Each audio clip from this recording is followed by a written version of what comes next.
सभी को नमस्कार। हमने थोड़ी देर पहले जो जाना था, जो पिछली कक्षा में, यानी कि हमने जाना था कि किस तरह से पारिस्थितिक घटक हम पढ़ते हैं, पारिस्थितिक घटक कितने प्रकार के होते हैं और हमारे लिए जानना क्यों जरूरी है, हम क्यों जाने पारिस्थितिक घटकों को, और वो घटक चाहे जैविक हो या अजैविक हो, किस तरह हमारे पारिस्थितिकी तंत्र को एक तरह से प्रभावित करते हैं। क्योंकि पारिस्थितिकी तंत्र एक जटिल उलझा हुआ तंत्र होता है, तो उस उलझे हुए तंत्र को समझने का एक सबसे आसान तरीका हमें या मानव समुदाय को सुझाया गया है पारिस्थितिकी विज्ञानियों द्वारा, जिसके माध्यम से हम जानते हैं कि दो तरह से घटक होते हैं, एक जैविक घटक होते हैं और अजैविक घटक हैं, जो विभिन्न प्रकार से हमारे पारिस्थितिक तंत्र को, उसकी उत्पादकता को, उसके संतुलन को, उसके असंतुलन को विभिन्न प्रकार से प्रभावित करते हैं। तो वो सब चीज़ है जो दोनों घटक है, उसके विभिन्न कंपोनेंट्स हैं, सब कंपोनेंट्स हैं, वो कहीं ना कहीं विभिन्न तरीकों से हमारे पारिस्थितिक तंत्र की उत्पादकता को, जैविकता को, उसमें निवासक जीवों की प्रकृति को विभिन्न तरीके से प्रभावित करते हैं। अब हम जो यहाँ पढ़ेंगे उसमें है कि सबसे पारिस्थितिक तंत्र किस तरह से काम करता है। भाई, पारिस्थितिक तंत्र का एक आदर्श पहले हमने सोचा कि पारिस्थितिक तंत्र क्या होता है, पारिस्थितिकी क्या होती है, किसने ये विचार किया, क्यों दिया, कब दिया, ये हमने जाना पूर्ववर्ती कक्षाओं में। उसके बाद हमने एक पारिस्थितिकी के नियम क्या होते हैं, कुछ वो कहते हैं ना बेसिक नियम्स थे, या उनको हमने डिस्कस किया। उसके अलावा हमने एक मॉडल पारिस्थितिक तंत्र की हमने चर्चा की, भाई किस तरह से एक आदर्श पारिस्थितिक तंत्र एक काम करता है, तो वो हमने एक चित्र में ढंग से उसका प्रदर्शन समझा। और उसके बाद जो सबसे महत्वपूर्ण चीज़ निकल के आया कि क्या घटक है और किस तरह से प्रभावित करते हैं, वो हमने पिछली कक्षा में पढ़ा। और इस कक्षा में हम जो जानना चाह रहे हैं वो है कि पारिस्थितिकी तंत्र के अध्ययन संबंधी महत्वपूर्ण तथ्य या नियम क्या है, जो हमें इसको पढ़ते समय कुछ आसानी दे, कुछ बेहतर समझ दे, ताकि हम उस पारिस्थितिक तंत्र को अधिक अच्छे से और गहराई से समझ पाएँ और किसी भी तरह की हमें समस्या ना हो। तो ये कुछ नियम हैं, कुछ तथ्य हैं, या कह सकते हैं कि नियमों का समूह मान लीजिए, जिसके माध्यम से हम जानेंगे कि किस तरह से एक पारिस्थितिक तंत्र को विभिन्न घटक प्रभावित करते हैं। उनका कुछ एक निश्चित क्रियाविधि होती है, उसका कुछ निश्चित तरीका होता है, वो तरीके क्या है वो हम लोग जानते हैं। तो हम लोग पहले देखते हैं कि पारिस्थितिक तंत्र की पारिस्थितिकीय अध्ययन की आधारभूत इकाई है बेसिक और इम्पोर्टेंट एस्पेक्ट। मीन्स ये कहें कि हम आधारभूत इकाई है। अगर हम किसी क्षेत्र विशेष का, किसी राष्ट्र का, किसी प्रदेश का हम पारिस्थितिकीय अध्ययन करना चाहते हैं, तो वहाँ मौजूद पारिस्थितिक तंत्र, वहाँ के पारिस्थितिकीय अध्ययन की, वहाँ के इकोलॉजिकल स्टडी की एक बेसिक और एक कह सकते हैं कि यूनिवर्सल कह सकते हैं, हम उसको कह सकते हैं कि वो या फंडामेंटल है, यूनिट है, जिसको उसके अध्ययन से ही हम आगे की चीज़ें समझ पाते हैं। तो सबसे महत्वपूर्ण चीज़ है कि ये पारिस्थितिकीय अध्ययन की आधारभूत या इकोलॉजिकल स्टडी की फंडामेंटल यूनिट है। अच्छा, दूसरा है सौर मंडल। तो संपूर्ण जैव मंडल एक जटिल पारिस्थितिक तंत्र है। संपूर्ण जैव मंडल हमने जब शुरू में जब हम लोग पढ़ रहे थे कि मानव पर्यावरण संबंध क्या है, या किस प्रकार पर्यावरण में मानव रहते हैं और विभिन्न प्रकार से प्रभावित होते हैं या प्रभावित करते हैं, तो उससे पहले हमने जाना था कि विश्व में या हम लोग जो चीज़ें पढ़ते हैं, तो उस समय क्या तीन तरह से हमने पढ़ा था कि एक तरह से यूँ हमने पढ़ा था, ये हमने इसको कहा एयर मान लिया, ये वाटर है और ये लैंड हो गया। इसके अलावा जो बीच का भाग नहीं, जो हमने पढ़ा था वहाँ पर, इसको हमने जैव मंडल पढ़ा था। तो ये जैव मंडल, समूचा जैव मंडल जिसमें स्थल, जल और वायु मौजूद है, तीनों मंडल मौजूद है, ये जैव मंडल किस प्रकार प्रभावित करता है हमारे पारिस्थितिकीय अध्ययन को। क्योंकि संपूर्ण जैवमंडल एक जटिल पारिस्थितिक तंत्र है, क्योंकि ये पारितंत्रों का पारितंत्र है। जैसे हम लोग पढ़ते हैं कि रिजर्व बैंक है जो बैंकों का बैंक है या सबका बैंक है ना, एक किसी देश के एक्सेस के लिए। तो खैर ये तो एक इकोनॉमी का उदाहरण है, इकोलॉजी में उतना सूट नहीं करता, लेकिन एक तरह से कहें कि ये इसमें सभी प्रकार की पारिस्थितिक तंत्रों का एक बड़ा पारिस्थितिक तंत्र है। इसमें छोटे छोटे पारिस्थितिक तंत्र मौजूद है, इसमें घास पारितंत्र भी है, इसमें वन पारितंत्र भी है, इसमें मैंग्रोव पारितंत्र भी है, इसमें कह सकते हैं कि एस्चुरी का जो इकोसिस्टम है वो भी यहाँ पर वर्क करता है, समुद्र का भी करता है। यहाँ पर जो हम कहते हैं पर्वतीय पारितंत्र भी हैं, यहाँ मैदानी पारितंत्र भी हैं, तमाम तरह के पारितंत्र यहाँ मौजूद होते हैं। इसलिए क्या कहेंगे कि पारितंत्र जो है वो क्या है, संपूर्ण जैवमंडल एक जटिल पारितंत्र है।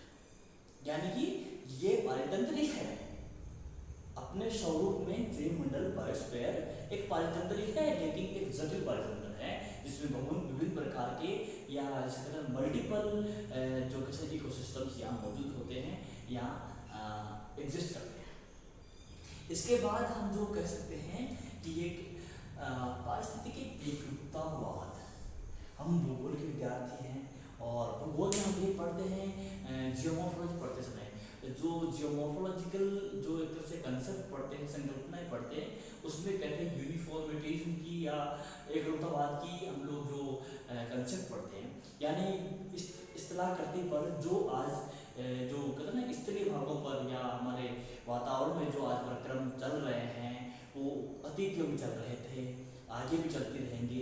बस फर्क इतनी उनकी तीव्रता में, उनकी मात्रा में, उनकी गति में या दर में रहता है। बाकी के जो ये जो प्रक्रियाएं अभी चल रही है वो अतीत में भी चल रही थी। अर्थात अपवर्तन आज हो रहा है, पहले भी हो रहा था, और अपक्षय आज हो रहा है, पहले भी हो रहा था। तो तमाम तरह की गतिविधियाँ जो आज हो रही है पहले भी हो रही है, उनकी विभिन्न कालखंडों में उनकी तीव्रता में अंतर रहता है। इसी प्रकार क्या कहते हैं कि पारिस्थितिकी एकरूपतावाद इस बात को प्रमाणित करता है कि जो आज हम लोग ये देख रहे हैं हमारे चारों ओर, हमारे पारितंत्र में जिस तरह की हम विशेषताएं देख रहे हैं, जिस तरह की गतिविधियां देख रहे हैं, वो न केवल आज प्रचलित है या कुछ समय से प्रचलित है, बल्कि अतीत से भी प्रचलित है। बस ये रहा है कि विभिन्न कालखंडों में, विभिन्न समय अवधि के दौरान इनकी तीव्रता में अंतर रहा है। तो एक पारिस्थितिकी एकरूपतावाद एक तरह से हमारे जो कह सकते हैं हम लोग जियोमॉर्फोलॉजिकल एकरूपतावाद है उससे ही मिला जुला है, कुछ अलग नहीं है। बस ये है कि ये संदर्भ ये इकोलॉजिकल एक तरह से पॉइंट ऑफ व्यू से इसको डिस्कस करता है और वो उसको जियोमॉर्फोलॉजिकल पॉइंट ऑफ व्यू से डिस्कस करता है। इसके बाद हम जो चीज पढ़ने जा रहे हैं वो है क्रियाशील पारिस्थितिकी तंत्र। क्रियाशील मतलब हम लोग कह सकते हैं कि क्रिया करता हो। अब क्रिया कैसे, क्योंकि जीव है अपने भौतिक वातावरण के साथ अंतरक्रिया करते हैं, उसमें कुछ क्रियाएं करते हैं, उन क्रियाओं के वातावरण में प्रतिक्रिया होती है, तो उन प्रतिक्रिया चलती रहती है और इससे एक क्रियाशील पारिस्थितिक तंत्र का निर्माण होता है। तो पारिस्थितिक तंत्र हमेशा क्रियाशील रहता है, एक तरह से स्थायी नहीं रहता है। उसमें जीव कुछ क्रिया करते हैं, वातावरण के प्रति प्रतिक्रिया करता है और इस तरह से क्रियाशील पारिस्थितिक तंत्र का निर्माण होता है या पारिस्थितिक तंत्र मौजूद रहता है। एक और है कि पारिस्थितिक तंत्र में ऊर्जा का जो प्रभाव होता है ना, फ्लो ऑफ एनर्जी, ये कह सकते हैं कि एक तरह से एक दिशा होता है, जिसको कहते ना जिसको कहेंगे एक दिशा को कहेंगे यूनिलैटरल मान सकते हैं कि एक तरफा होता है, एक तरफ से ही आता है और एक तरफ सीधा चला जाता है। इसमें कुछ चीज़ें वायुमंडल के जीव है, यहाँ के जीवधारी हैं, प्राणी हैं, वनस्पति है, वो ऊर्जा का उपयोग करते हैं और अंततः विभिन्न स्तरों से पोषण स्तरों से निकलती हुई वो शून्य में चली जाती है। अर्थात एक बार निकली गई ऊर्जा हमने प्राप्त की है और दोबारा किसी काम में नहीं आती है। इसीलिए ऊर्जा हम समझ सकते हैं कि किस पर ऊर्जा का प्रवाह एक दिशा होता है, मतलब दिशा एक होती है। अगर यहाँ पर सन है, हम लोग जैसे कि बात करें, यहाँ सन है और यहाँ जीव जंतु या पेड़ आ गया, इसके बाद कुछ या जीव आ गया, फिर बड़ा जीव आ गया, फिर उससे बड़ा जीव आ गया, तो ये यहाँ से निकलती है तो फिर यूँ निकलती जाएगी। बट ये क्या है, रिवर्स नहीं, समझे आप? तो इस तरह से क्या है, ये ऊर्जा का एक दिशा प्रवाह होता है। कैसा होता है? एक दिशा प्रवाह होता है। फिर है कि पार्श्व तंत्र में ऊर्जा बहुत महत्वपूर्ण रोल प्ले करती है। पिछली कक्षा में हमने पढ़ा था कि ऊर्जा के बगैर कुछ भी पॉसिबल नहीं है। सब चीज जो चल रही है उसके पीछे कोई ना कोई ऊर्जा होती है। बिना ऊर्जा के ना मैं बोल पाता, ना आप सुन पाते, ना ये फोन रिकॉर्ड कर पाता और ना ये वीडियो आता। ये सब चीजें इसके पीछे एक ना एक ऊर्जा होती है। अब उस वो ही ऊर्जा है वो अंततः समस्त गतिविधियों को संपन्न करती है। तो यहाँ पर जो ऊर्जा है, हम सोलर एनर्जी के बारे में बात कर रहे हैं। जो सन एनर्जी होती है या सोलर एनर्जी होती है, सनलाइट होती है, उस जो हम लोग हमारे जो कह सकते हैं कि जो सूर्य है उनसे प्राप्त करते हैं और उसी से सारी गतिविधियाँ संपन्न होती है। एक दिशीय प्रवाह जैसा होता है, आपने देखा। अब उस ऊर्जा का क्या है कि प्रगामी क्षय होता है। प्रगामी क्षय मतलब जैसा हमने ये सूर्य से ये पेड़ प्राप्त करता है जितनी मात्रा में, अब ये पेड़ से आगे ये जीव है ये उतनी मात्रा में प्राप्त नहीं कर पाएंगे, क्योंकि अगले पोषण स्तर में जाते ही ऊर्जा का क्षय होता है, ह्रास होता है। पहले हमने देखा कि ऊर्जा का प्रवाह एक दिशा होता है, यानी यहाँ से सूर्य से गई और उधर से निकल गई, अंत में ये शून्य में या ब्रह्मांड में विलीन हो जाती है। तो ऊर्जा का प्रोग्रेसिव लॉस होता है। लॉस कैसे या कि ह्रास कैसे होता है? तो हम लोग इसको देखते हैं कि ह्रास कैसे होता है कि अगर जब सूर्य के पास से जब एनर्जी निकल करके हमारी पृथ्वी में आती है और पृथ्वी मौजूद वनस्पति को एब्जॉर्ब करती है, उसको ग्रहण करती है, उसके बाद जो प्राथमिक उपभोक्ता के पास पहुंचती है, तो जितनी एनर्जी का जितना भाग होता है वो 10% भाग ही पहुंच पाता है। फिर उसके आगे 10% भाग पहुंच पाता है, उससे आगे फिर 10% पहुंच पाता है। अर्थात यहाँ सूर्य से अगर 100 की एनर्जी निकली है और 100 स्पेड में ली है, तो इसके बाद यहाँ पर 10, फिर यहाँ पर 1, फिर यहाँ पर 0.1 और उसके बाद फिर इस तरह से 0.1 इस तरह से गठित होती जाती है। इस तरह से इसका ह्रास होता जाता है। तो हम जिसकी बात कर रहे हैं कि ऊर्जा का प्रगामी क्षय होता है, प्रोग्रेसिव लॉस किस तरह से होता है, नाम है प्रगामी क्षय। मतलब उत्तरोत्तर कार्मिक पोषण स्तरों में उत्तरोत्तर पोषण स्तर होते हैं ना, हमने पढ़ा है पिछली बार कि उत्पादक अपना भोजन स्वयं बनाते हैं, उसके बाद प्राथमिक उपभोक्ता होता है, फिर द्वितीयक उपभोक्ता होता है, तृतीयक उपभोक्ता होता है, फिर सर्वाहारी होता है, फिर उसके बाद अपघटक आते हैं। तो इस प्रकार जो पोषण स्तर होते हैं उन विभिन्न पोषण स्तरों में ऊर्जा का क्रमिक क्षय होता है और एक पोषण स्तर से दूसरे पोषण स्तर तक 10% ऊर्जा ही पहुंच पाती है। इसको 10% नियम भी कहते हैं। अच्छा, उसके बाद यह है कि विभिन्न उच्च पोषण स्तरों में शोषण द्वारा अधिक्षय, ये शोषण है उसके द्वारा अधिक्षय होता है। यहाँ से जो वनस्पति है, जो वनस्पति चलती फिरती नहीं है, एक जगह स्थिर रहती है, तो वनस्पति से विविध जीव जंतु हो जाते हैं। तो उच्चतर जैसे वनस्पति से प्राथमिक, द्वितीयक, तृतीयक, चतुर्थक की बात करते हैं, उपभोक्ता में अपघटकों को तो बात करते हैं, तो फिर उसके बाद क्या होता है, शोषण उच्च स्तरीय जीवधारी होते हैं, उच्च जो कहते हैं स्तनधारी हो सकते हैं, कह सकते हैं, या उच्च जीवधारी हो सकते हैं, उच्च पोषण स्तरों के, वहाँ पर शोषण के माध्यम से ह्रास अधिक होता है। अर्थात इसका भी हम लोग देखें कि हमारा जो रेस्पिरेशन होता है ना, शोषण की प्रक्रिया है, रेस्पिरेटरी और सिस्टम होता है, उसके माध्यम से एनर्जी का मैक्सिमम लॉस यहाँ होता है। इसके बाद जीवों एवं ऊर्जा के मौलिक स्रोतों के बीच दूरी। अब हम बात करते हैं कि वायुतंत्र के जो जीव है उनका अपने मौलिक ऊर्जा के स्रोत से जितनी अधिक दूरी होगी उतनी ही आहार की निर्भरता कम होती जाएगी। आहार की निर्भरता कम होती जाएगी। ऊर्जा का मौलिक स्रोत मान सकते हैं हम लोग सूर्य होता है, सूर्य के पास बाद में आता है हमारे कह सकते हैं मौलिक स्रोत। उसमें पृथ्वी पर देखें हम लोग है जो वनस्पति होता है, उससे जितना दूर बढ़ता जाता है तो उसकी अपने पोषण स्तरों पर निर्भरता कम होती जाएगी। अपने से जो कह सकते हैं कि जीवों की मौलिक स्रोतों से दूरी बढ़ती जाती है, तो इसका मतलब है कि आहार के लिए उन जीवों की निर्भरता कम होती जाएगी। इसका मतलब ये है कि उच्च पोषण स्तरों वाले जीव है या जहाँ पर या जिसमें आहार श्रृंखला की बात करते हैं, आहार श्रृंखला में निर्भरता अधिक होती है, जबकि आहार जाल में निर्भरता कम होती है। अच्छा, आहार जाल और आहार श्रृंखला हम अगली कक्षाओं में पढ़ेंगे। फिर है उत्पादकता और जैविकता। उत्पादकता और जैविकता, प्रोडक्टिविटी एंड बायोडाइवर्सिटी, ये सूर्य ताप से ही प्रभावित होती है, विभिन्न रूपों में सूर्य ताप से प्रभावित होती है।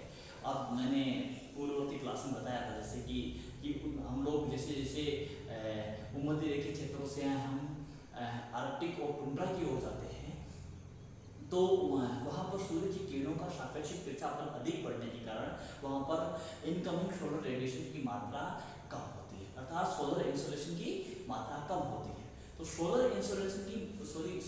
इंसोलेशन की मात्रा कम होने के कारण क्या होता है कि वहाँ की बायो प्रोडक्टिविटी है, जैव उत्पादकता है, वो घट जाती है, और जैव उत्पादकता घट जाने के कारण वहाँ की जैव विविधता भी है वो भी घट जाती है। तो उसका कारण, सबसे बड़ा कारण क्या होता है? सूर्यताप की प्राप्ति। सूर्यताप की प्राप्ति के बाद जो कारण महत्वपूर्ण होते हैं, जो किसी भी आकाशीय तंत्र की उत्पादकता को प्रभावित करते हैं, वो है वर्षा की मात्रा। जैसे कि हम लोग देखते हैं कि इक्वेटोरियल रेन फॉरेस्ट में वर्षा की मात्रा अधिक होती है, इसलिए वहाँ की उत्पादकता भी अधिक होती है। एस्चुरिस की बात करते हैं, मैंग्रोव फॉरेस्ट की बात करते हैं, जो कह सकते हैं हमारे तटीय जो क्षेत्रों में, एक तरह से जैसे कि सागर तटीय क्षेत्रों में जो उत्पादकता होती है, उत्तरी समुद्र की उत्पादकता होती है, वो अधिक होती है, क्योंकि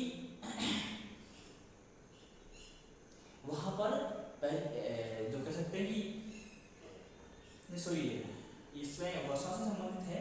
ये वर्षा से हम लोग इसको कहीं दूर मुद्दे से भटक कर कहीं अन्यत्र चले गए, तो हमारा वापस हम फोकस करते हैं इस चीज़ पर कि वर्षा की मात्रा उष्णकटिबंधीय जो सदाबहार वन है, इक्वेटोरियल रेन फॉरेस्ट है, वहाँ पर अधिकतम होती है, तो वहाँ पर जैव उत्पादकता अधिक होती है, जैव विविधता भी अधिकतम होती है। इसके अलावा हम लोग वर्षा की मात्रा, हम लोग मरुस्थलों की बात करते हैं, चाहे उष्ण मरुस्थल हो चाहे शीत मरुस्थल हो, वहाँ पर जैव उत्पादकता घट जाती है, जैव विविधता भी घट जाती है। इस प्रकार ये कहते हैं कि मृदा की प्रकृति है। मृदा की प्रकृति जहाँ पर फर्टाइल लैंड है, तो वहाँ पर सीधी बात है उनकी उत्पादकता बढ़ जाती है, जबकि पथरीली है या एक तो चट्टानी सरफेस है, तो वहाँ पर वनस्पतियाँ थोड़ी कम विकसित हो पाती है, उनके लिए आसान जगह नहीं रह पाती, आसानी नहीं रहती है। तीसरी जलवायु वहाँ की, अगर जलवायु थोड़ा सा कह सकते हैं कि अनुकूल है, तो उत्पादकता अच्छी होती है। जैसे हम लोग कहते हैं आर्कटिक की जलवायु अच्छी नहीं है उत्पादकता के हिसाब से या बायोडाइवर्सिटी के हिसाब से, और वही बात करते हैं हम कोरल इकोसिस्टम की, वहाँ की जलवायु ठीक है, वहाँ की उत्पादकता ठीक है, तो सीधी बात है उत्पादकता और जैविकता भी ज़्यादा होगी। उसके अलावा हम लोग कह सकते हैं कि पोषक तत्व, कि कहीं मृदा में जो उपस्थित पोषक तत्व है या विभिन्न प्रकार के जो जैव रासायनिक चक्र के लिए या अकार्बनिक, जिसको कह सकते हैं हम, जो पदार्थ होते हैं हमारे वायुमंडल के, उनकी मौजूदगी वहाँ पर होती है, वहाँ पर अच्छे तादाद में मौजूद होती है, तो सीधी बात है कि उनका पॉजिटिव इफेक्ट उनकी उत्पादकता पर और जैविकता पर पड़ता है। अब ये सब जानने के साथ साथ अगर हम ये जान लें कि ये तो हमारे जो कुछ नियम थे, नियमों का समूह थे, ये तो काम करते ही करते हैं, इनके अलावा हम लोग कभी कभार ये सुनते हैं कि वहाँ पर ये फैक्ट्री लग जाएगी, यहाँ पर ये रेल परियोजना से वहाँ की इकोलॉजिकल जो कहते हैं ना इम्बेलेंस की समस्या आ जाएगी या पारिस्थितिक असंतुलन की समस्या आ जाएगी। तो जाहिर सी बात है, ये सही बात है कि कुछ मानवीय क्रियाकलापों के माध्यम से वहाँ पर असंतुलन उत्पन्न होता है। हालांकि प्रकृति के पास, खुद के पास एक मैकेनिज्म होता है, उसको कहते हैं होम्योस्टैटिस मैकेनिज्म, अर्थात समझदारी विधि तंत्र, उसका मैकेनिज्म है। वो विधि तंत्र ऐसा है कि प्रकृति में अगर छोटा मोटा परिवर्तन होता है, जो कि गतिशील तंत्र होता है, अगर इसमें छोटा मोटा वो होता है बदलाव, तो उसको सहज समायोजन की क्षमता इसमें होती है। अपना जो कह सकते कि अगर मिट्टी में गाद बनकर आ गई तो थोड़ी देर बाद में मिट्टी का अगर नदी के जल में गाद ज़्यादा की मात्रा ज़्यादा है तो उस समय बाद में वो गाद की मात्रा कम हो जाएगी। वो कैसे होगा, क्योंकि नदी सतत बहती रहती है तो उसके बाद से जो गाद थी वो किनारों नदी के पानी द्वारा अपने किनारों पर या उसके पहले में बिछा दी जाती है, उसके बाद पानी को लेकर आगे बढ़ती रहती है। इसी प्रकार अगर कहीं पर वननाश की समस्या होती है तो वननाश की समस्या को वो अपने स्तर पर समायोजित करने की क्षमता रखती है। तो प्रकृति या पारतंत्र के पास जो अपने आप को रिस्टोर करने की, रिवाइव करने की या रिबैलेंस करने की जो कैपेसिटी है, या वो जैसे कि उसका जो प्रोसेस है, जो मैकेनिज्म है, उसको हम कह सकते हैं कि होम्योस्टेटिस मैकेनिज्म कह सकते हैं। परंतु जब होम्योस्टेटिस मानवीय गतिविधियां या प्राकृतिक तरीके से भी जब कुछ इस तरह का या व्यापक बदलाव आता है जिसको प्रकृति खुद स्वतः समायोजित नहीं कर सकती, या होम्योस्टेटिस मैकेनिज्म इफेक्टिवली वर्क नहीं कर पाता, तो वहाँ पर क्या होता है, चाहे प्राकृतिक कारणों से हो, चाहे मानवीय गतिविधियों से हो, जो आज हम देख रहे हैं, वहाँ पर इकोलॉजिकल डिस्टर्बेंस या इकोलॉजिकल इम्बैलेंस की कंडीशन बनती है, जो घातक होती है मानव के लिए भी, पर्यावरण के लिए भी, समूचे पारितंत्र के लिए भी, चाहे पारितंत्र खुद छोटा हो या बड़ा हो। क्योंकि हमने जो दूसरा देखा है कि दूसरा नियम देखा, संपूर्ण जैव मंडल एक जटिल पारिस्थितिकी तंत्र है, अर्थात जैव मंडल में कहीं भी किसी भी तरह की घटना या क्रियाकलाप जो जैव मंडल को बाधित करता है, उसको एक तरह से प्रभावित करता, नकारात्मक ढंग से प्रभावित करता है, तो उसका प्रभाव अल्टीमेटली पूरी दुनिया भर के उसके पारितंत्र को पड़ता है। इसका हम देखते हैं कि जो ग्लोबल वार्मिंग की जो प्रोसेस है उस पर हम देख सकते हैं। हमने देखा कि हम मानवीय गतिविधियों के माध्यम से कुछ गैसें निकल रही है वायुमंडल में, वायुमंडल की नेचुरल जो एक तरह से रीबैलेंस करने की कैपेसिटी है या बैलेंस करने की कैपेसिटी है, वो उससे आगे निकल जाती है या होम्योस्टेटिस मैकेनिज्म से बाहर चली जाती है, तो फिर संपूर्ण विश्व की जलवायु में परिवर्तन की समस्या हमें झेलनी पड़ती है। तो ये हम आगामी जो कक्षाएं होगी जलवायु परिवर्तन संबंधी, उनमें हम इस चीज़ को डिस्कस करेंगे। तो हमने जो चीज़ें देखी समझी वो है होम्योस्टेटिस मैकेनिज्म और इकोलॉजिकल डिस्टर्बेंस। हमने दोनों चीज़ों को देखना है और विचार करना है। ये आपके लिए होमवर्क है कि आप इनको बेहतर ढंग से इनको समझें और इनसे संबंधित कुछ नोट्स तैयार करें कि कहाँ पर अपने आसपास में कहाँ इस तरह की गतिविधियाँ हो रही है, इसको इकोलॉजिकली जो कह सकते हैं डिस्टर्ब हो रही है, और नेचर द्वारा वो कहाँ तक अपने आप जो कह सकते हैं कि स्वतः समायोजित कर ली गई है या होम्योस्टेटिस मैकेनिज्म के द्वारा वो रिकवर कर ली गई है, और कहाँ पर ये रिकवर नहीं हुई है, उन उदाहरणों को समाहित करते हुए आप इस पर कुछ बनाएंगे।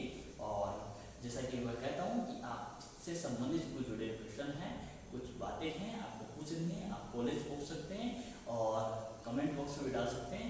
इसके बाद मैं आपको उनका जवाब दूंगा, तो PDF में आपको इसकी सेंड कर दूँगा।